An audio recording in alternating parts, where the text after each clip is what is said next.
نحمدہ ونصلی ونسلم علی رسولہ الکریم اما بعد۔ میں نے گزشتہ 3-4 مہینوں میں ملک کے مختلف شہروں میں اپنی تقاریر کے اندر ایک جملہ بار بار دہرایا اور لوگوں کے ذہنوں میں اس جملے کو بٹھانے کی کوشش کی کہ صحابہ تاریخی اور کتابی شخصیات نہیں ہیں، بلکہ صحابہ قرآنی شخصیات ہیں۔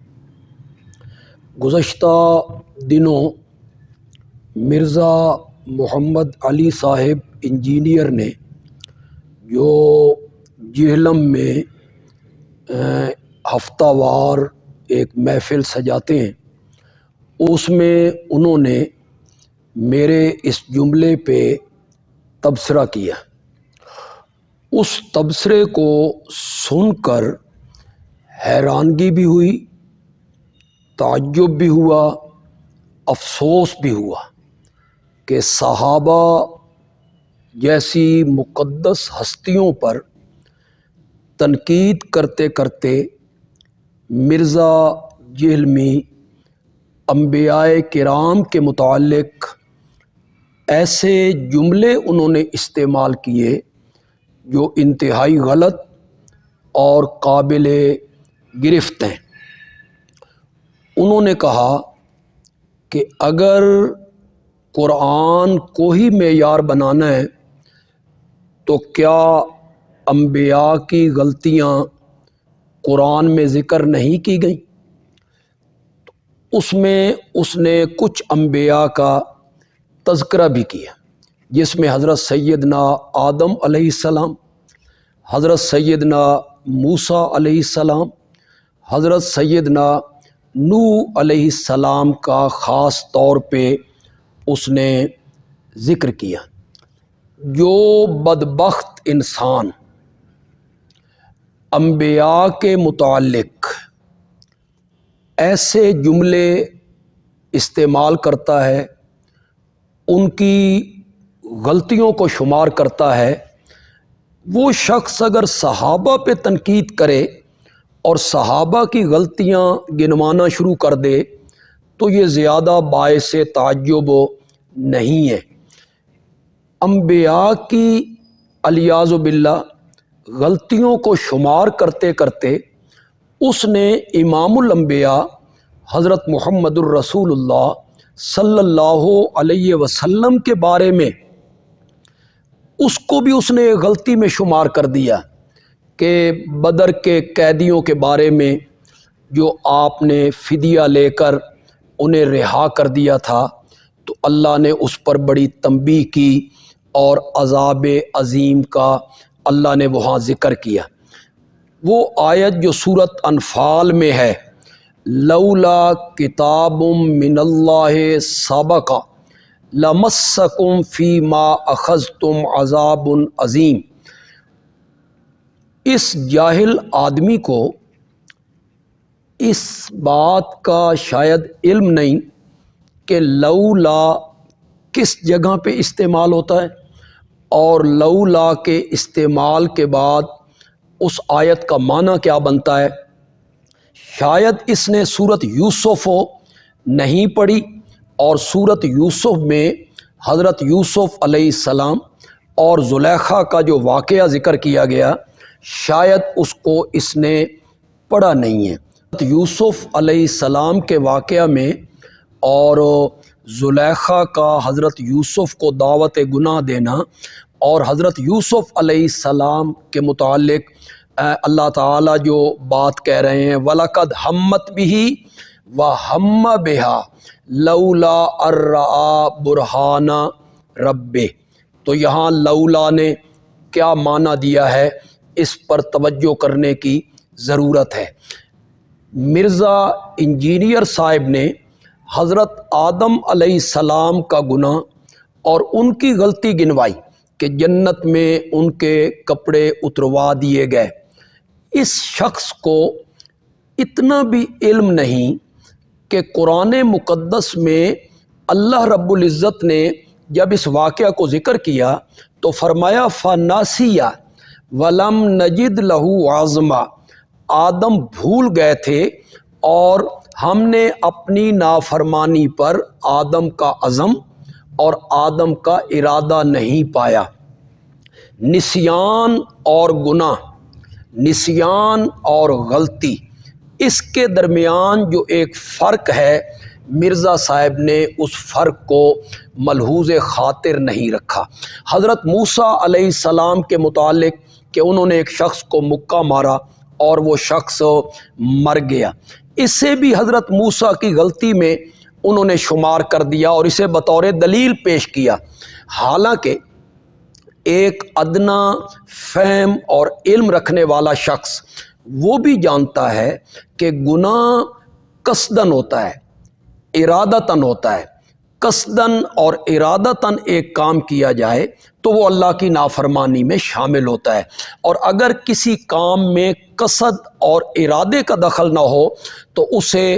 گناہ اور غلطی شمار نہیں کیا جاتا۔ یہاں حضرت موسیٰ علیہ السلام کا یہ عمل ہے اور یہ جو ان کا فعل ہے یہ قصدن اور ارادتاً نہیں ہے۔ بھلا کبھی ایک مکے سے بھی کوئی بندہ مر جاتا ہے؟ چنانچہ مرزا جہلمی نے اس پر جو تیسری دلیل پیش کی وہ حضرت نوح علیہ السلام سے انہوں نے پیش کی کہ حضرت نوح علیہ السلام نے اپنے مشرک بیٹے کے لیے دعا کی تھی اور اللہ نے اس پر ان کو تنبیہ کی، اور یہ حضرت نوح علیہ السلام کی غلطی ہے، اسے بھی ان کی غلطی میں شمار کیا ہے۔ حالانکہ حضرت نوح علیہ السلام نے بیٹے کے بارے میں جو سوال کیا تھا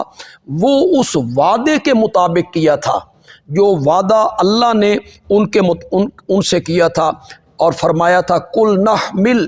فیہا من کل زوجین اثنین و اہلک، اس کشتی میں ہر چیز کا ایک ایک جوڑا اور اپنے اہل کو سوار کر لیں۔ حضرت نوح علیہ السلام نے اللہ رب العزت کے اس وعدے سے یہ سمجھا کہ میرا بیٹا بھی میری اہل میں ہے، اس لیے حضرت نوح کہتے ہیں ان نبنی من اہلی، میرا بیٹا میری اہل ہے، اور اللہ نے جواب میں فرمایا انہ لیس من اہلک انہ عمل غیر صالح، یہ آپ کی آل اور آل نہیں ہے، اس لیے کہ اس کے عمل اچھے نہیں ہیں۔ چنانچہ مرزا محمد علی انجینئر نے حضرت نوح علیہ السلام کے متعلق ذکر کیا کہ انہوں نے اپنے بیٹے کے لیے دعا کی تھی، جبکہ پورے قرآن پاک میں وہ کہیں سے بھی یہ ثابت نہیں کر سکتے کہ حضرت نوح علیہ السلام نے اپنے بیٹے کے لیے دعا کی ہو، بلکہ قرآن نے سورۃ ہود میں جب اس کا تذکرہ کیا تو اللہ رب العزت نے فرمایا فلا تسألنی ما لیس لک بہ علم، جس چیز کا آپ کو علم نہیں ہے اس چیز کے بارے میں آپ مجھ سے سوال نہ کریں۔ یہ حضرت نوح کی دعا نہیں تھی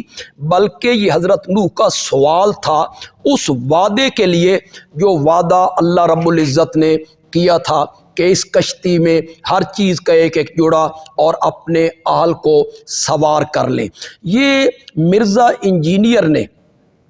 انبیاء کے جتنے واقعات کو یہاں ذکر کیا ہے، یہ ان کی جہالت، قرآن سے دوری، ناسمجھی یا ان کی حماقت کا ثبوت ہے۔ یہ گناہ نہیں ہے، میں نے اس کی وضاحت کر دی ہے۔ چنانچہ صحابہ کرام پر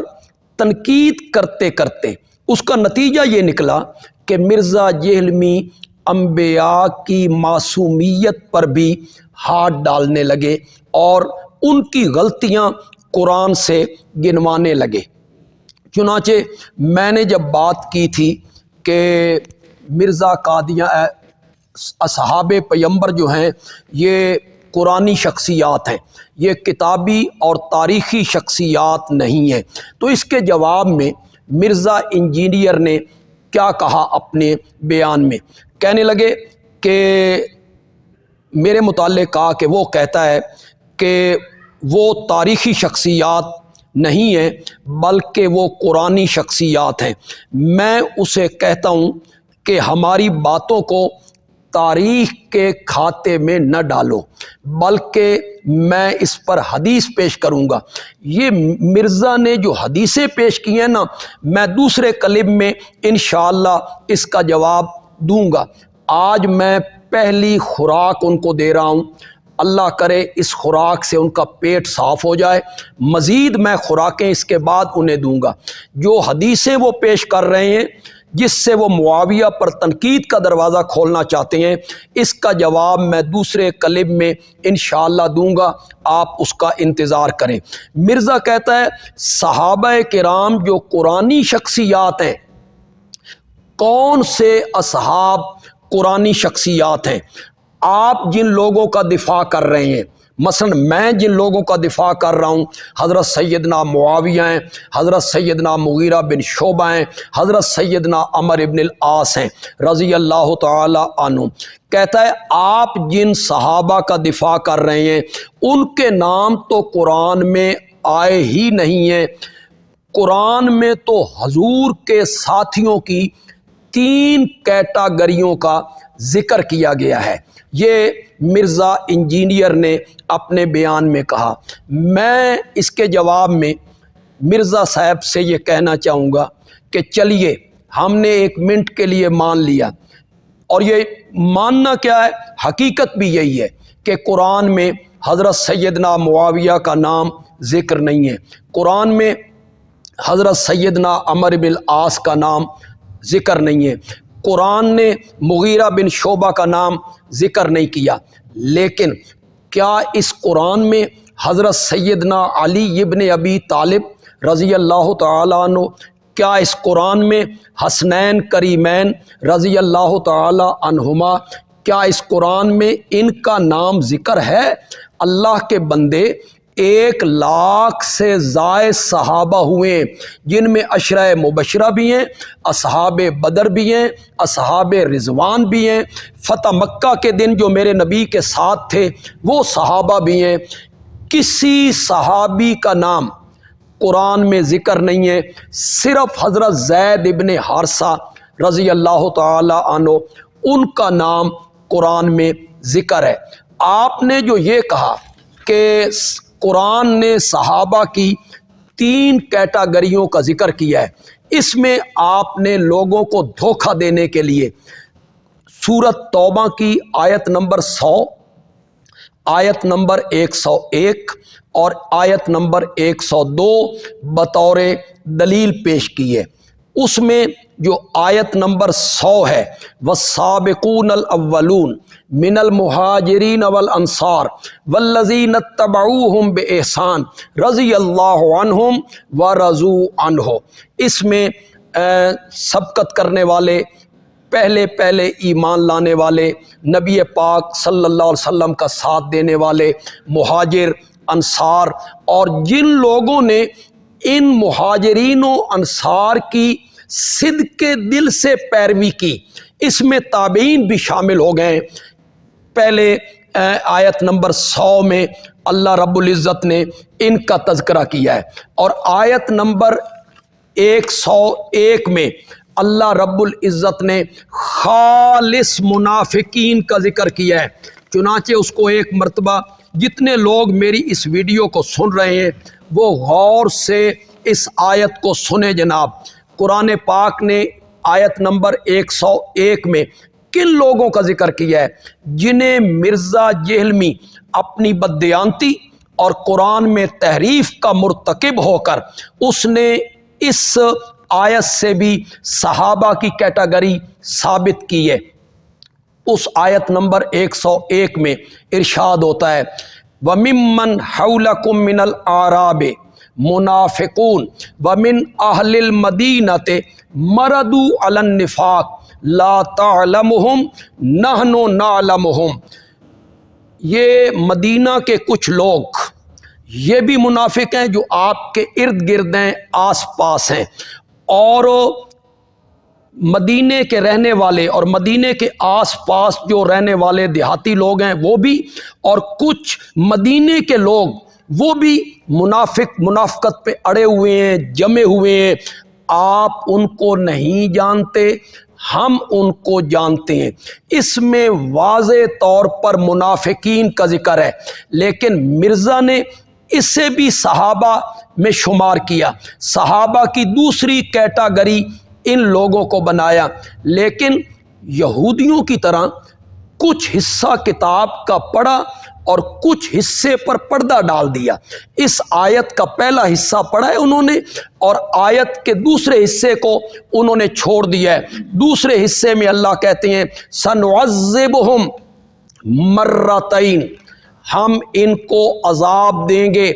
2 مرتبہ، ثم یردون الی عذاب عظیم، اور پھر ہم ان کو ایک عذاب عظیم کی طرف لوٹا دیں گے۔ بولیے جناب، کیا صحابہ کو اللہ دگنے عذاب سے دوچار کیا کرتا تھا؟ کیا صحابہ مرنے کے بعد یا قیامت کے دن عذاب عظیم کی طرف لوٹائے جائیں گے؟ الیاذ باللہ، آپ نے آیت کا یہ حصہ چھوڑا، اس کو ترک کیا، صرف لوگوں کو دھوکہ دینے کے لیے اور عوام کی آنکھوں پر پردہ ڈالنے کے لیے۔ اس دوسری آیت میں خالصتاً منافقین کا ذکر ہوا ہے، جو مدینہ کے ارد گرد مختلف دیہاتوں میں رہتے تھے یا مدینے کے اندر رہتے تھے۔ ان کے لیے عذاب کا بھی ذکر ہے دنیا کے اندر، اور ان کے لیے عذاب عظیم کا ذکر ہے آخرت کے اندر۔ چنانچہ اس سلسلے میں جو تیسری جماعت جس کو آپ نے تیسری کیٹاگری بنایا اور آپ نے اس میں اپنے طور پر تفسیر کرتے ہوئے آپ نے کیا کہا، اس کو میں ذکر کرتا ہوں۔ وہ تیسرے کون ہیں جی؟ وَآخَرُونَ اعْتَرَفُوا بِذُنُوبِهِمْ، اور کچھ اور ہیں جنہوں نے اپنے گناہوں کا اعتراف کر لیا۔ خَلَطُوا عَمَلًا، انہوں نے ملے جلے عمل اور کام کیے، صالحاً عملاً صالحاً وآخر سیئاً، کچھ عمل انہوں نے اچھے کیے اور کچھ عمل انہوں نے برے کیے۔ عسى اللہ، قریب ہے کہ اللہ ان کی توبہ قبول کر لے، بے شک اللہ بخشنے والے مہربان ہیں۔ یہ آیت نمبر 102 ہے جی، جس کو مرزا صاحب نے اصحاب پیمبر کی تیسری کیٹاگری بنایا، اور اس میں انہوں نے کہا کہ میں یہ جملے بولے ہیں انہوں نے کہ میں سمجھتا ہوں کہ معاویہ، عمر ابن العاص اور مغیرہ بن شعبہ اس تیسری کیٹاگری میں شامل ہوتے ہیں۔ میں مرزا انجینئر سے اور مرزا انجینئر کے جتنے ساتھی ہیں یا اس کی تعریفیں کرنے والے ہیں یا اس کے علم کے قائل ہیں، میں سب کو چیلنج کرتا ہوں کہ تمام مفسرین جتنی تفسیریں آج تک لکھی گئی ہیں، ان میں سے کوئی معتبر اور مستند تفسیر 3 تفسیریں آپ پیش کر دیں، معتبر بھی ہوں مستند بھی ہوں، جنہوں نے یہ لکھا ہو کہ آیت نمبر 102 سے معاویہ، مغیرہ، عمر ابن العاص ثابت ہو رہے ہیں اور یہ مراد ہیں۔ اور اگر یہ نہیں ہے تو آپ بار بار اپنی محفلوں میں بڑے دھڑلے سے یہ بات کہتے ہیں، میں کسی بابے کو نہیں مانتا، بابے کوئی شے نہیں ہے۔ آپ بابوں کو مانتے نہیں ہیں اور اپنی رائے مسلط کرنا چاہتے ہیں کہ میں یوں کہتا ہوں یا میرا یہ خیال ہے۔ اگر بابوں کی بات معتبر نہیں ہے تو بابوں کے مقابلے میں آپ کی کیا حیثیت ہے؟ آپ کون ہوتے ہیں اس آیت کی تفسیر کرنے والے کہ اس سے مراد معاویہ ہیں، مغیرہ ہیں اور عمر ابن العاص ہیں؟ یہ آپ نے قرآن کی معنوی تعریف کی ہے، اس کے آپ مرتکب ہوئے ہیں۔ آئیے میں آپ کو بتاتا ہوں، تفسیر کی کتابیں اٹھا لیجئے، جتنے مفسرین ہوئے تقریباً اکثر مفسرین نے اس آیت نمبر 102 سے وہ صحابہ مراد لیے ہیں جو بغیر کسی عذر کے غزوہ تبوک میں شریک نہیں ہو سکے تھے، اور جب نبی اکرم صلی اللہ علیہ وسلم واپس تشریف لائے تو انہوں نے اپنی غلطی کا اعتراف کرتے ہوئے اپنے آپ کو مسجد نبوی کے ستونوں سے باندھ دیا تھا کہ ہماری معافی کا اعلان ہو اور نبی اکرم صلی اللہ علیہ وسلم ہمیں اپنے ہاتھ مبارک سے ہماری رسیاں کھولیں اور ہمیں آزاد کریں۔ یہ صحابہ مراد ہیں، ان کی توبہ قبول ہو گئی، چند دنوں کے بعد ہی ان کی توبہ اللہ رب العزت نے قبول فرما لی اور انہیں میرے آقا نے اپنے ہاتھوں سے کھول دیا تھا۔ یہ ہیں وہ صحابہ، اور یہ جو ہے خلطوا عملا صالحا و آخر سیئا، عملا صالحا سے مراد ہے ان کا ایمان لانا، عملاً صالحاً سے مراد ہے ان کا میرے نبی کے پیچھے نماز پڑھنا، عملاً صالحاً سے مراد ہے ان کا بدر، احد، خندق میں شامل ہونا، و آخر سیئاً سے مراد ہے غزوہ تبوک سے بلا عذر ان کا پیچھے رہ جانا۔ یہ تفسیر کی ہے تمام مفسرین نے، اور آپ نے مفسرین سے ہٹ کر اپنے خیال کا اظہار کیا کہ اس سے مراد معاویہ ہیں، خلطوا عملا صالحا و آخر سیئا، کہ اس سے یہ لوگ مراد ہیں۔ آپ کوئی سے 3 مفسر پوری صدیوں میں ان سے کوئی مستند قول آپ پیش کریں، یہ میرا آپ پر قرض ہے، اگر آپ میرے اس کلپ کا جواب دیں گے اور آپ میں جرت ہوگی جواب دینے کی تو پھر آپ پر قرض ہے میرا کہ آپ نے اس جواب میں آیت نمبر 102 کے سلسلہ میں مفسرین کے حوالے پیش کرنے ہیں کہ اس سے معاویہ، عمر بن العاص اور مغیرہ بن شعبہ مراد ہیں، اور اگر آپ میں یہ جرت نہ ہو اور آپ یہ نہ کر سکیں تو پھر اپنے اللہ کے حضور معافی مانگیں کہ آپ نے اصحاب پیغمبر کے متعلق ایک بہت بڑی بات کی ہے اور آپ نے بہتان باندھا ہے۔ آپ نے صحابہ کو 3 کیٹیگریوں میں تقسیم کیا، اور سورۃ توبہ کی آیت نمبر 100، 101، 102 کا ذکر کیا، جبکہ 101 میں واضح طور پر منافقین کا ذکر ہو رہا ہے، ان کے لیے عذاب کا ذکر ہو رہا ہے دنیا میں بھی آخرت میں بھی۔ آئیے میں آپ کو بتاتا ہوں، قرآن نے صحابہ کی 2 کیٹیگریوں کا ذکر کیا ہے۔ سورۃ حدید ہے، 27واں پارہ ہے، سورۃ حدید کی آیت نمبر 10 ہے، کھولیے نا اسے، کبھی قرآن کے اس حصے کو بھی کھولیے گا اور اسے بھی لوگوں کے سامنے پیش کیجئے گا۔ قرآن نے صحابہ کی 2 کیٹیگریوں کا ذکر کیا ہے، فتح مکہ سے پہلے ایمان لانے والے اور فتح مکہ کے بعد ایمان لانے والے، فتح مکہ سے پہلے جہاد کرنے والے اور فتح مکہ کے بعد جہاد کرنے والے، فتح مکہ سے پہلے مال خرچ کرنے والے اور فتح مکہ کے بعد مال خرچ کرنے والے۔ اللہ نے پہلوں کا مرتبہ پچھلوں سے بلند، بہت عظیم، بہت اعلیٰ قرار دیا ہے، اور اس کے بعد اللہ نے صحابہ کے ان دونوں گروہوں کے متعلق کہا کلن وعد اللہ الحسنی، مقام ان کا زیادہ ہے جو فتح مکہ سے پہلے ایمان لائے، فتح مکہ سے پہلے جہاد کیا، لیکن جنت کا وعدہ ہم نے سب سے کر لیا ہے، فتح مکہ کے دن ایمان لائے ہوں، فتح مکہ کے بعد ایمان لائے ہوں، جنت کا وعدہ ہم نے نبی اکرم صلی اللہ علیہ وسلم کے ہر صحابی کے ساتھ ہم نے جنت کا وعدہ کیا ہے۔ چنانچہ ایک بات جو آپ نے کہی رضی اللہ عنہم ورضوا عنہ کے سلسلہ میں، آپ نے اس میں بھی بددیانتی سے کام لیا، لوگوں کو آپ نے دھوکہ دیا اور لوگوں کی آنکھوں میں دھول جھونکی ہے۔ آپ نے یہ کہا کہ رضی اللہ عنہم ورضوا عنہ، یہ کون سی بات ہے؟ امام مسلم کے شاگرد نے اپنے استاد مسلم کے حق میں رضی اللہ عنہ لکھا ہے، امام شافعی نے کتاب الام میں امام ابو حنیفہ رحمۃ اللہ علیہ کے متعلق رضی اللہ عنہ لکھا ہے۔ پھر آپ نے یہ کہا کہ المحند کے جو لکھنے والے ہیں تائید کنندگان ہیں ان کے لیے بھی رضی اللہ عنہم لکھا گیا ہے۔ یہاں اصل آپ کی بات کا جواب دینے سے پہلے میں درمیان میں ایک بات کرنا چاہتا ہوں۔ المحنت کے متعلق آپ نے ایک بات کہی اور اس میں آپ نے کہا کہ کھڈوں سے باہر نکلو، کیوں چھپے ہوئے ہو، دنیا بدل گئی ہے، دنیا چینج ہو گئی ہے۔ میں کہتا ہوں کہ ہم کسی کھڈ میں نہیں ہیں، ہم بالکل واضح طور پر سامنے ہیں۔ لیکن جب کراچی کے مولانا مفتی طارق مسعود جہلم میں آپ کے گھر میں آپ کے شہر میں المحنت پہ بات کرنے کے لیے آئے تھے تو آپ کس کھڈ میں چھپے ہوئے تھے؟